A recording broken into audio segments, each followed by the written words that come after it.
1,000 songs. And it goes right in my pocket.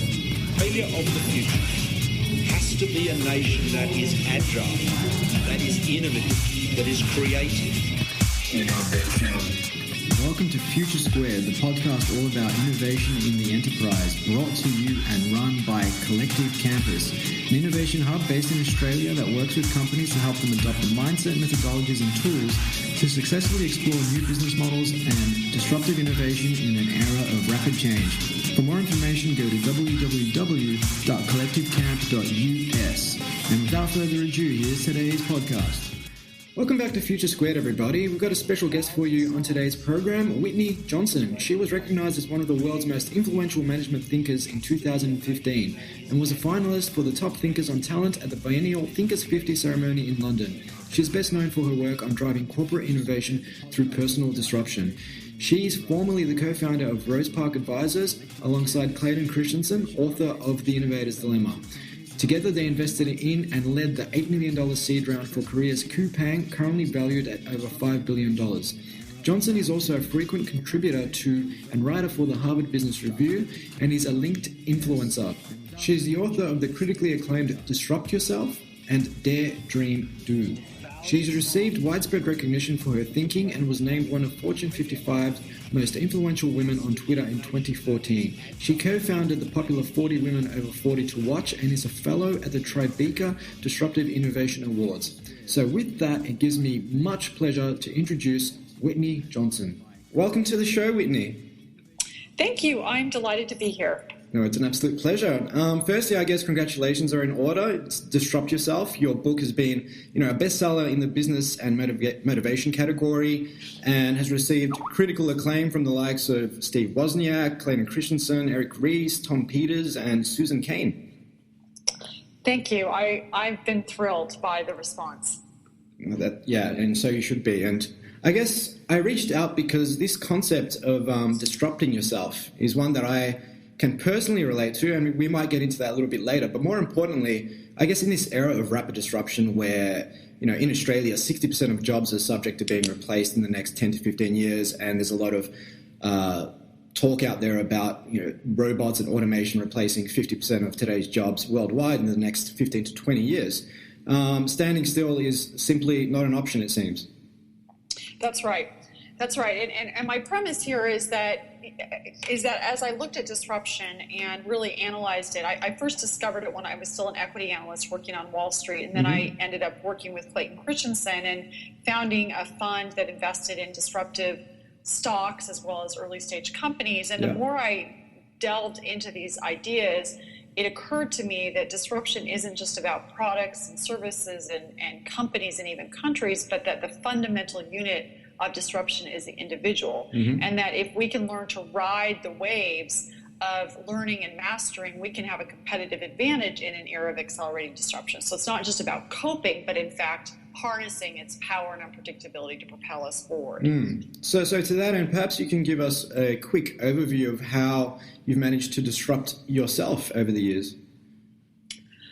I've disrupted myself many times. So just in terms of the term of art, a disruption is a low-end or new market innovation that eventually upends an industry. So like Toyota did to GM, like Target did to Sears, like Amazon did to Barnes & Noble and Borders, and now we've got Airbnb doing to the hotel industry. And so personal disruption is when an individual starts at the low end or in a new market and then eventually upends their career. Sure. And so for me, disruption has started, I first started with disruption when I walked onto Wall Street through the secretarial side door. That was a low end disruption because I couldn't have walked in the front door.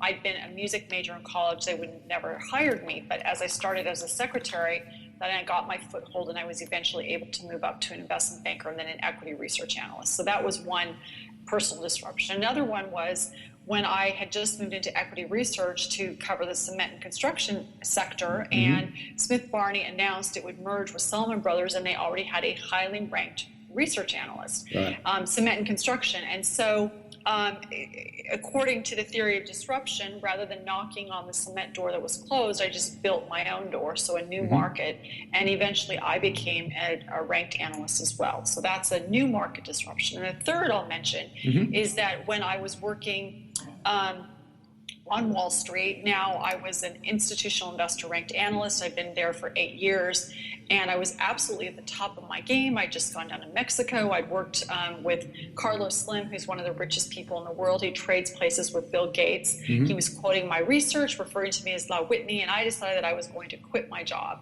And my friends and probably some of my family thought I was absolutely out of my mind. And so that's an example of when you're at the top of your game. That's a classic or quintessential example of disrupting yourself, to jump to a new curve and try something new. Definitely. And I can totally relate to family thinking you're crazy. I spent, I totally relate. I spent 6 years, in university getting master's degrees in your traditional sort of accounting, commerce fields, and I spent time working at big consulting firms and then at an investment bank. And then I just quit just to pursue this crazy startup idea, which was essentially just an Airbnb for office space kind of idea. And since then, I've just gone on a complete tangent, and it's been so rewarding. And I guess to that end, I've heard you quote that, companies that successfully manage to commercialize disruptive innovation, or I suppose are first to move in that space, are 6 times more likely to succeed, and the revenue generation potential is about 20 times greater. And I mean, to me, it seems as if that also applies to the individual. For example, if it's a new emerging industry and you're the first to see opportunities in that space, for example, going back 10 years, if you're one of the first to start really getting your social media chops up and getting your thought leadership up to a very visible level in that space, you would find it difficult for anyone to come in and topple you now. That's exactly right. The principles apply. I mean, that's what's so compelling here is that we think about the idea of market versus competitive risk, and it applies for a product and a company, but it also applies for an individual, as you just said. A person who got involved in social media, or let's call it Twitter, 10 years ago, now has probably hundreds of thousands of followers. Compared to a person who starts today, it will be much, much more difficult for that person to get 100,000 followers. And so as a first mover, you have a clear advantage. Yeah, definitely. And it's interesting. I mean, I'm a big fan of the Innovator's Dilemma and some of the concepts put forward by your business partner, Clayton Christensen, in that space. And I guess, some of these concepts such as, net present value, internal rate of return, some of these short-term metrics that often inhibit innovation in large companies, I guess I can draw parallels between them and some of our own sort of short-term targets as human beings. We don't want to quit our job because maybe we have mortgage repayments to cover and we've got a trip to save up for, and it seems like it's never the right time. But the fact is, it never is the right time, and sometimes you just need to take that leap.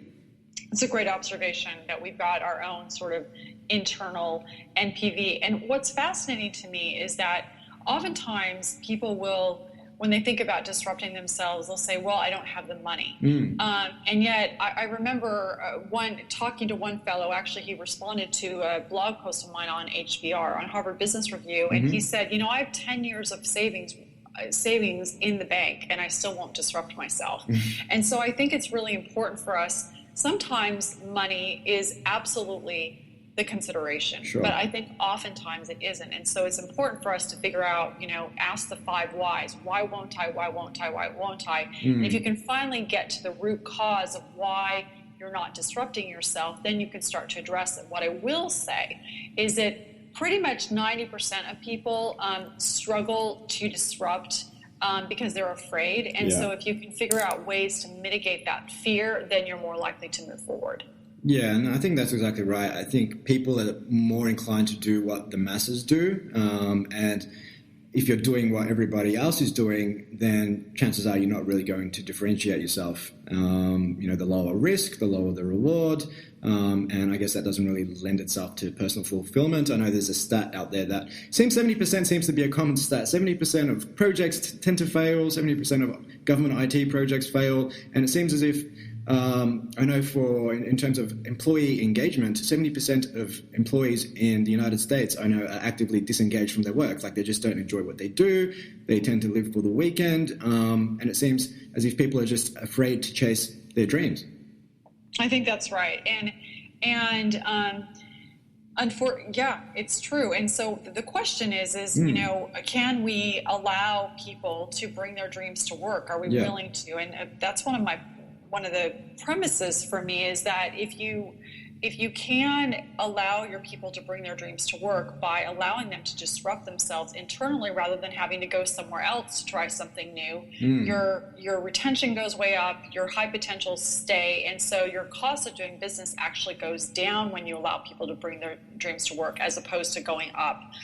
It may take more time in the near term because you've got to talk to them and figure out what they want to do and maybe allow them to move and lose short-term productivity, but over the long term, it really will make a difference in terms of both your revenue generation as well as your bottom line and profitability. Yeah, and that's right. And I know I recently had David Burkus, author of Under New Management, on the podcast, and he talked about this concept of employee centric management, where you put the employee first and the customer second. And if your employees are happy and actively engaged and they find their jobs rewarding, they're more likely to take a sense of ownership in that particular company and pass on that sense of, I suppose, loyalty and obligation to the customer. And so the customer is going to receive a much better experience, and that employee is also going to be in tune with some of the opportunities for growth within that company. They're going to be coming up with ideas. They're going to be more actively engaged.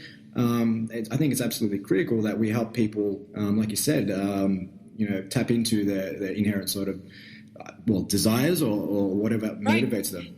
Happy employee, happy customer. Yeah, exactly. And earlier in this chat, you touched on the concept of entering through the side door when you became a secretary on Wall Street. I think people who perhaps occupy a certain role in society or are making a certain amount of money don't want to take perhaps what may be perceived by their friends, family, society as a step back. But how important is it sometimes to take that one step back to going through the side door rather than to just try, stealth your way through the front door? Yeah, I mean, sometimes we have the luxury of walking in the front door, and so. But what I would say is that when you are walking in the front door, that doesn't involve disruption. I mean, you're familiar with the frameworks of Clayton. There's disruption and then there's sustaining innovation. I think when you can walk in the front door, then that's a sustaining innovation, which is perfectly fine. My point, though, is that sometimes if you're looking for your work in particular to do the job of not only the functional job of putting food on the table, but also the emotional job of it giving you fulfillment, sometimes the way to get there is to not continue to climb the ladder, but to move to a new ladder. And so that's sometimes you've got to take a step back. And if you think about it, the step back can be just taking a step back to evaluate where you are, but also think about sports. I mean, if you're on a diving board and you're getting ready to dive into a pool, you crouch down before you spring off the board. And so very frequently when it comes to sports, you've got to step back before you can move forward. And I think the same is also true with our career and our business. Yeah, that's exactly right. And any disruptive innovation, generally takes, I wouldn't say for all disruptive innovations, but, there's quite a few case studies out there that show it may take 2, 3, 4, 5 years for it to actually become, I suppose, to have an impact in the markets. Absolutely. And that goes back to the idea of the S-curve, right? I mean, as an equity analyst, I looked at America Mobile, so emerging markets telecom, and what we found is that wireless was introduced in Mexico in 1988. I mean, penetration was less than 1% for almost a decade. That's right. But once it was ready to move up that S-curve from 1997 to 2002, it went from 1% to 25%. But to your point, you can be at the low end of the curve for a very long time. That's right. And it's interesting. I mean, we touched on earlier being the first to gain, a foothold on a new beachhead, for example, entering the social media space 10 years ago. And as I'm saying this, I'm thinking out loud around the whole sort of lean startup philosophy, build, measure, learn. Can you perhaps apply that concept of, hey, let's try and disrupt ourselves in small sort of iterations? Can we do stuff in a certain area for maybe a few months and see if we can gain some sort of feedback that's going to motivate us to take further steps in that sort of space, rather than just, quit our jobs and then commit the next 3 to 4 years of our lives to something may or may not pay off? Absolutely, 100%. I mean, I'm a big big proponent and advocate of Steve Blank and obviously of Eric Ries. And I do think that when you're at the low end of the curve, one of the things you're trying to figure out is, okay, so the odds are 6 times higher that you're going to be successful when you disrupt. But that percentage goes from 6% to 36%. So there's still a 64% probability that it won't work. And so the thing you want to do at the very low end of the curve is to iterate and have really tight constraints. So that's the measuring. That's the learning, because those constraints give you information. The tighter the scope that you can have, the more information you can get, so you can find out more quickly if in fact your idea can gain momentum,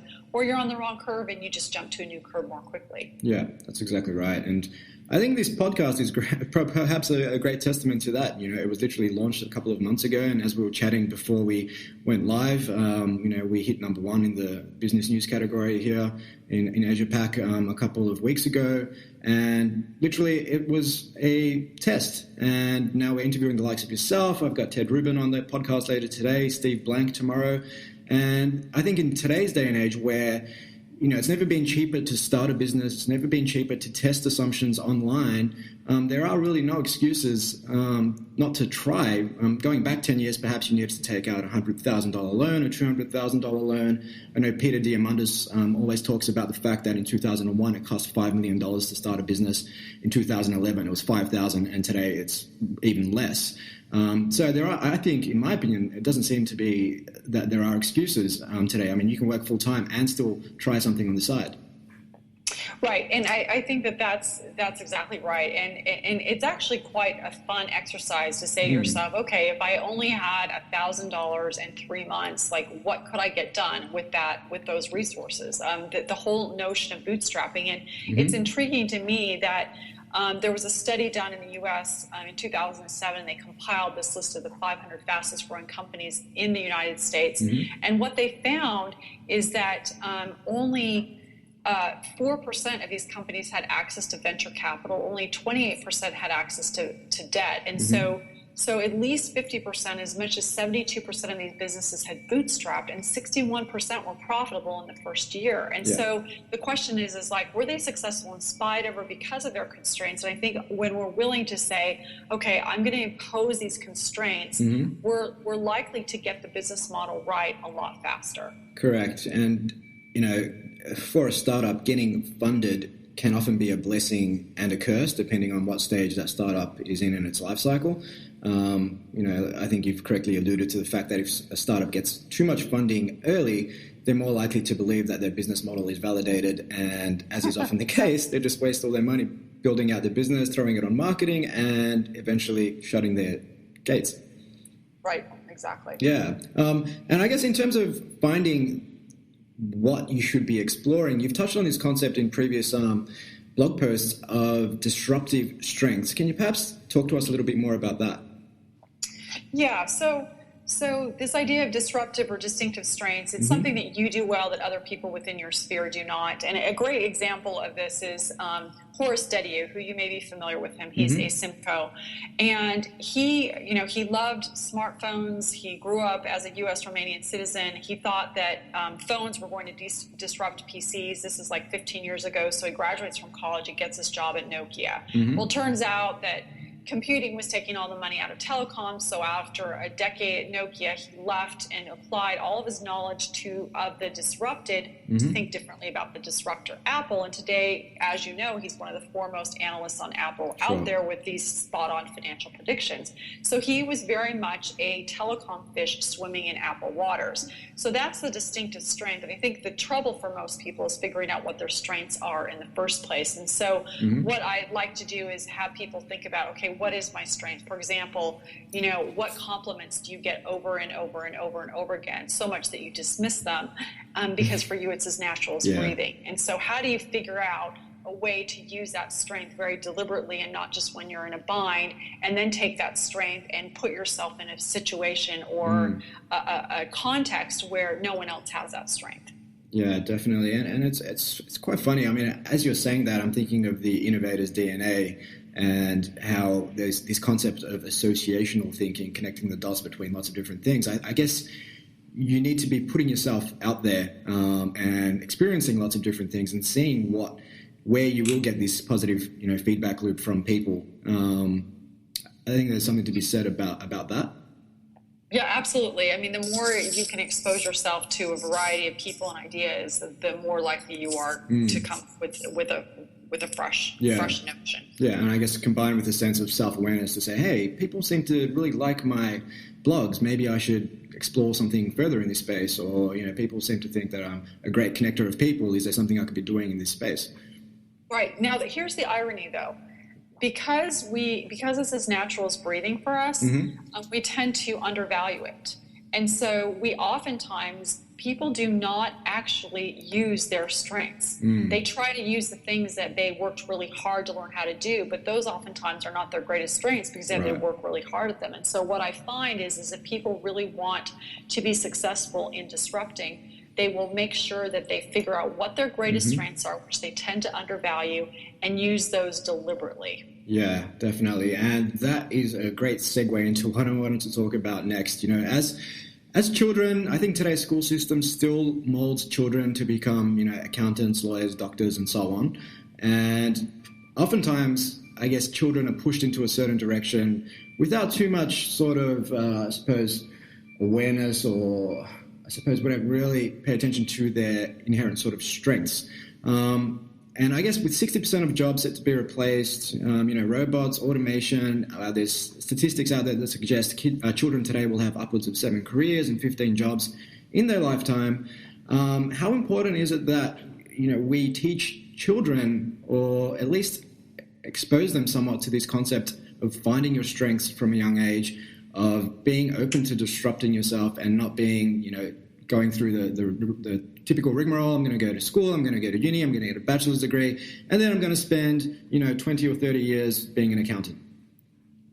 Yeah, I would say that I don't think that kids view the world that way at this point. I really don't. I think, any kid that's growing up now has probably seen, or certainly a millennial has seen their someone in their family get laid off or be decimated by the economy at some level. And they've seen, people lose work. Sorry, I just said that. That's redundant. But anyway, they've seen people lose work. And so I think, the statistics I've heard is that millennials will hold 14 jobs by the time they're 40. So any child growing up now, I think instinctively understands disruption because they live in a disruptive world. And so when I look at my children, so I have children 14 or 15 and 19, they don't, the concept of having one job or being a company man or woman for their entire life, it doesn't even compute for them. Yeah, and I guess that is true of, we're seeing that with Gen Y. The turnover of staff is getting higher and higher. And I know from my own personal experience, I've not spent more than 3 years at any one company. However, when I look at previous generations, it was obviously quite normal for you to spend. The beauty of that is now that when people do only spend a year, maybe 2, no one sees that as a blight on the resume anymore. Whereas it used to be something that was a problem. Now we're like, yeah, of course they've changed. Of course, that's what you do. Yeah, definitely. And I think some of the more progressive organizations who are looking to hire lateral thinkers, creative types, people who will help them innovate, they tend to steer clear of people who have, spent, say, the last 10 years in the same organization, because I guess it suggests a lack of perhaps curiosity on that person's part. Right, I think that's right, which is, wow, right? It's so different than it was 20 and 30 years ago. Yeah, definitely. Okay, Whitney, I think I wanted to wrap up with 3 questions, 2 hypotheticals and 1 basically on lifestyle design. So I obviously haven't shared these with you previously, so you're on the spot. Okay, associational thinking, right? Yep, here we go. So number 1, if you could work for any company at any stage of their life cycle, who would it be and why? Wow. Any company at any stage of their life cycle, who would it be? And wow. Yeah. Okay, you know what? I'll just say what came into my mind first. Google. Google. At what stage and why? I would say right when it was going into the sweet spot. So right as it was moving into hypergrowth, that would have been really fun. Really fun. Yeah, maybe not the first few years when it was kind of like a lot of, ramen noodles and whatnot. And I think, given my skill set, I don't know that I would have had necessarily something to offer at that early stage, but being able to help scale and grow, I think would have been really fun. Yeah, definitely. I actually had this conversation last night. I said, I'm interviewing Whitney Johnson tomorrow morning. I'm going to ask her this question. And the person I was with, I asked them that question, and they actually said Google as well. And, after... Isn't that funny? Yeah, it is. I was going to say Apple when Steve Jobs came back, which is probably very typical, but hey, I'm standing by it. Yeah. So number two, if you could ask anybody, dead or alive, a question, who would it be and what would you ask?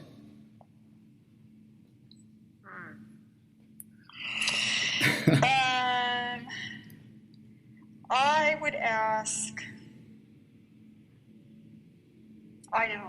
Catherine Graham. Uh-huh. She ran the Washington Post for a really long time. Yep.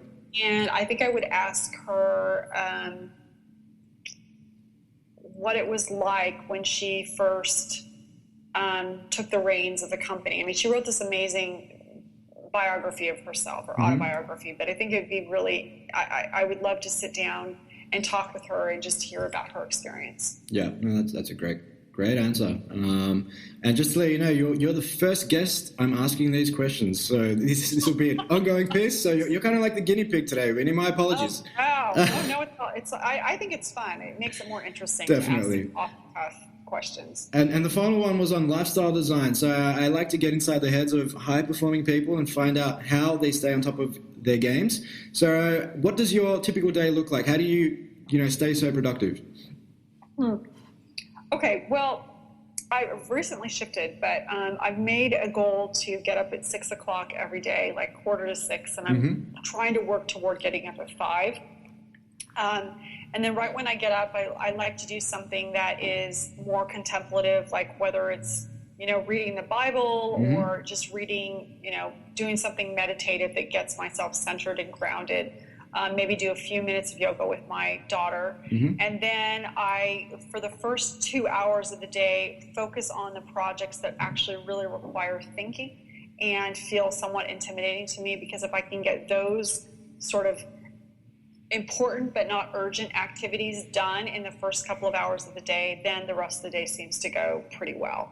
Yeah, and that makes perfect sense, and I think it resonates with a lot of people who have quite demanding lives. So thank you so much, Winnie. That was great. Where can our audience go to find out a little bit more about you and get a copy of your book, Disrupt Yourself? Oh, thank you for asking. Well, Disrupt Yourself is in any major retailer. So if you just go on Amazon, you can find it there, or it's available. So that's the first question. My website's whitneyjohnson.com, and if you're interested in my newsletter, you can certainly email me at whitney@whitneyjohnson.com and say sign me up, and I'll sign you up for that. And then you can obviously follow me on Twitter at Johnson Whitney or on LinkedIn. Perfect. Thank you so much. We will share those details in our show notes on SoundCloud. So thanks again for being with us today. You've been a wonderful guest, and I'm sure the concept of disrupting yourself is one that our audience will ponder. Thank you. Thank you. Well, that's it for our chat with Whitney Johnson. I hope you enjoyed that. I think this concept of disrupting yourself is more powerful now than it's ever been. The barriers to entry have never been lower. The playing field has never been more even. Are you disrupting yourself? Should you be? Are your passions and your strengths being utilized effectively in your current role? Is your job or your industry under threat? Some questions to ponder, perhaps. If you're enjoying our podcast, I would love it if you take 30 seconds out of your day to subscribe and like us on iTunes, Stitcher, and SoundCloud. And if you want to sign up to our mailing list, you can do so at futuresquared.xyz. Otherwise, that's it for now. I look forward to bringing you more insightful guests in the very, very near future. Future Squared out.